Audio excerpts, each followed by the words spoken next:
Senator Alex Padilla. I have questions for the secretary, because the fact of the matter is a half a dozen violent criminals that you're rotating on your I also want to heads off.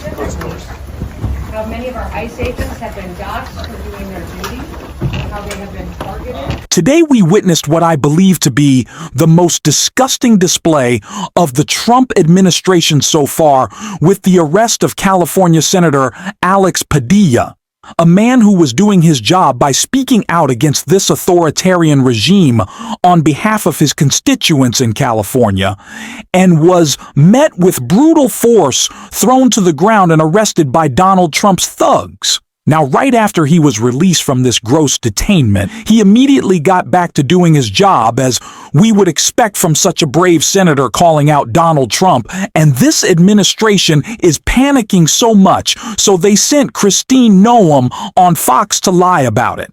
And that is all blowing up in their faces.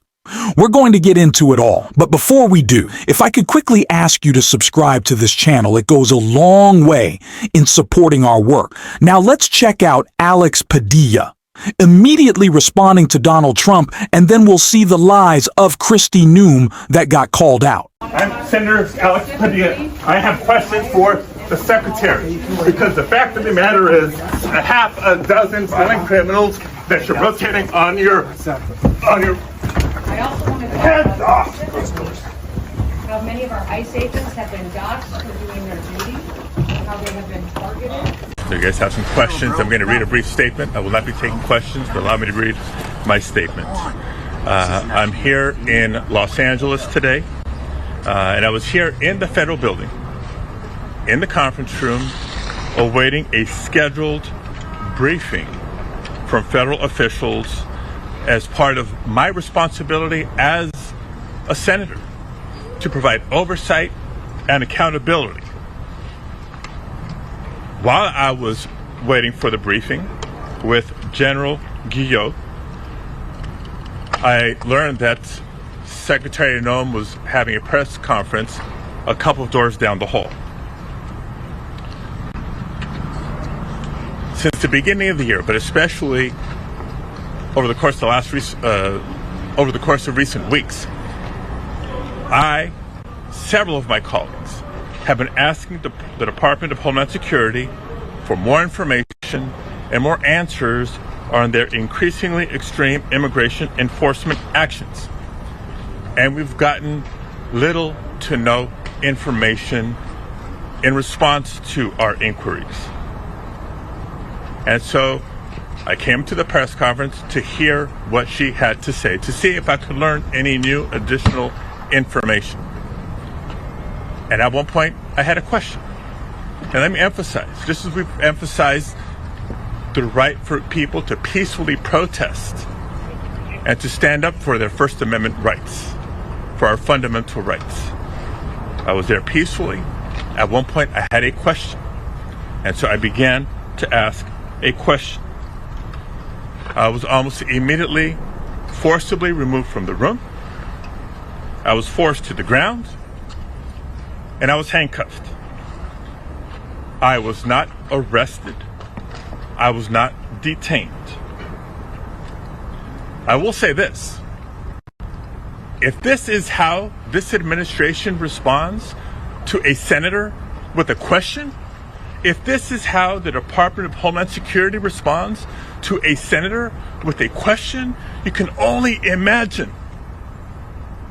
what they're doing to farm workers, to cooks, to day laborers out in the Los Angeles community and throughout California and throughout the country. We will hold this administration accountable. And we'll have more to say. We'll have more to say in the coming days. Let me say just briefly in Spanish as well. Soy el senador Alex Padilla. Such incredible bravery from the senator. Such incredible bravery. I am so proud of the fight that we have seen from so many hundreds of thousands, millions across Los Angeles, across the country, standing up to this regime, fighting for their communities, fighting against a felon who wants to talk about criminals. Really, your administration is full of them, and you're full of it. And it's gross. That's exactly what we saw from the Botox film going on. Fox to lie about this. Take a look, and then we're gonna call her out. Now you've got a Democratic senator storming a press conference with the DHS secretary, going into a scuffle with law enforcement. What's wrong with these people? You don't behave like this. This isn't how a senator's supposed to behave. You're supposed to have some sort of decorum. And you wonder why there are riots in Los Angeles. You've got members of Congress, elected Democrats, modeling this kind of behavior. You can just storm a building. You can storm the ICE agents. You can storm the DHS secretary. Secretary. Well, he was never arrested. And he, nobody knew who he was when he came into the room creating a scene. He was removed from the room, and yes, they started to put handcuffs on him when he finally identified himself, and then that was stopped. They said he wants to talk to you. I said, sure, I'd love to sit down and visit. So the man was thrown to the ground as he said, "I am California Senator Alex Padilla." He didn't identify himself. You didn't know who he was. Are your ears also full of Botox and filler? Kristi, do you have little bits of dog hair in there from when you took, pork chalk or whatever the kid's name was? Outback serious. I just don't even know what to say anymore. This is insanity. This is gross. I don't want to hear Kristi Noem's lies on Fox. It's terrible. Thankfully, we saw more senators respond right away, calling out these lies. Senator Adam Schiff, Senator Cory Booker, Senator Chris Murphy all responding. I want to take a look at some of what they had to say right here. Now, I understand that my Republican colleagues are going to need some time to gather the facts, but we already have a statement from the Department of Homeland Security that has accused Senator Padilla of being disrespectful. As if that is a rationalization for violence. Watch the video. Even if you believe that he was disrespectful, and given the times, that is certainly in the eye of the beholder, that never justifies what we saw on that video. Throwing anyone, never mind an elected representative of the people, to the ground to be handcuffed. They say that he didn't identify who he was, and yet watch the video. He clearly states, "I am Senator Alex Padilla." They're going to spin this, but I'm begging my Republican colleagues, don't let them do it. Protect our ability as servants of the people to speak up for the people that we represent.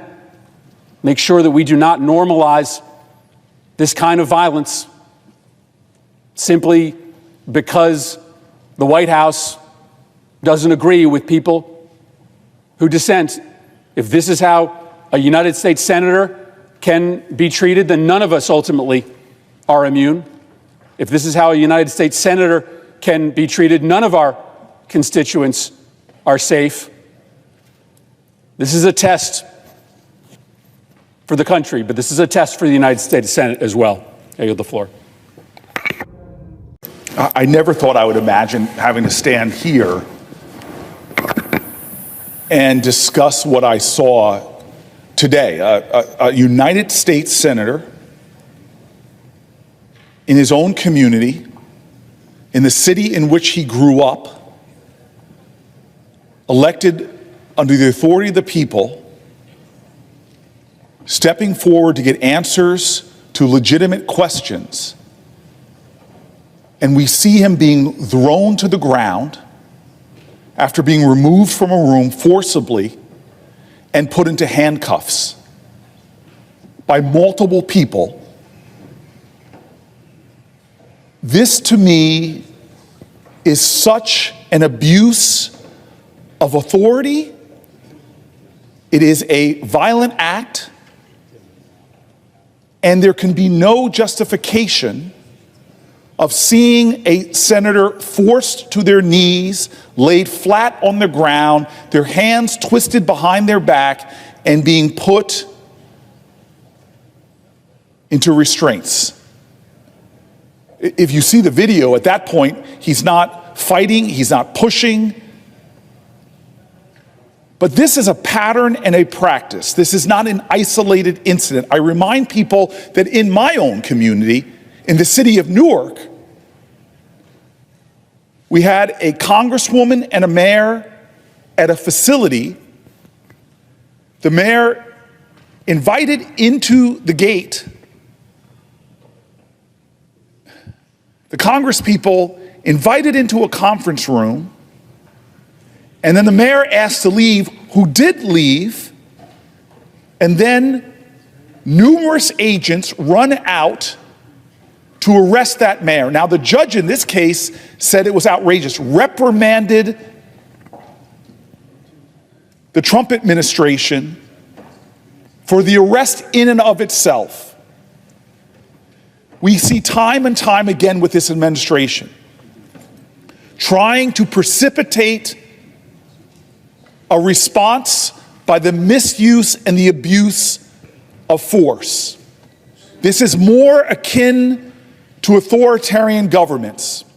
When you see a democratic nation having their executive begin to arrest mayors, begin to arrest judges, begin to arrest a United States senator who is simply asking for answers to their questions, to remove them from a room forcibly, to throw them to the ground, to put them in restraints. This is something that we should not tolerate. And by we, this is not Democrats and Republicans. This is we in this body.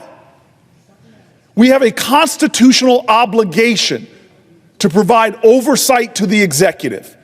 And today they can be distilled into a single image, that of Senator Alex Padilla on the ground, face to the ground, and in handcuffs.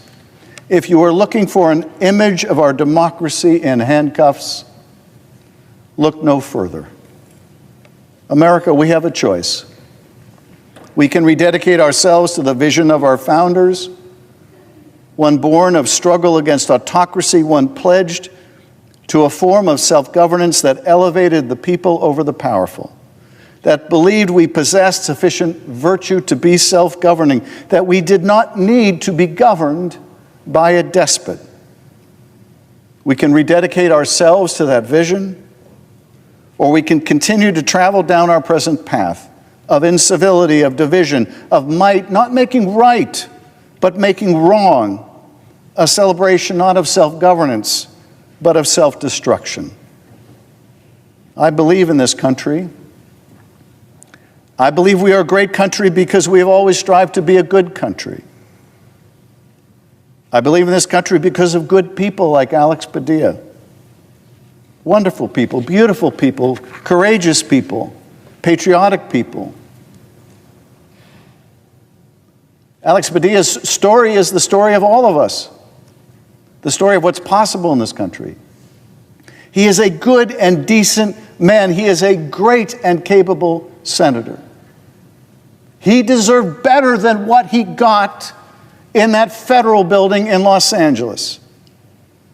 The American people deserve better than what he got in the federal building in Los Angeles. This is exactly the type of fight and fearlessness and bravery that we need. I have felt for too long that the people who elected our Democratic members of Congress have been doing more than the actual elected officials, that our leaders have not been meeting this moment, that they've been mostly standing on the sidelines. Now there's some exception. Chris Murphy, Jasmine Crockett. These are people who have been fighting Senator Booker, but not enough today. That better change. Senators are being arrested. Alex Padilla was fighting, and he got arrested. Be like him, please. We need every Democrat to do so. There's no more standing on the sidelines. Get out there and fight, please. We're going to be doing so on this show every single day. If you want to support that, As always, you can hit that subscribe button, leave a like on this video, and if you stuck around to the end, drop a blue heart in the comment. And until next time, I will see you soon.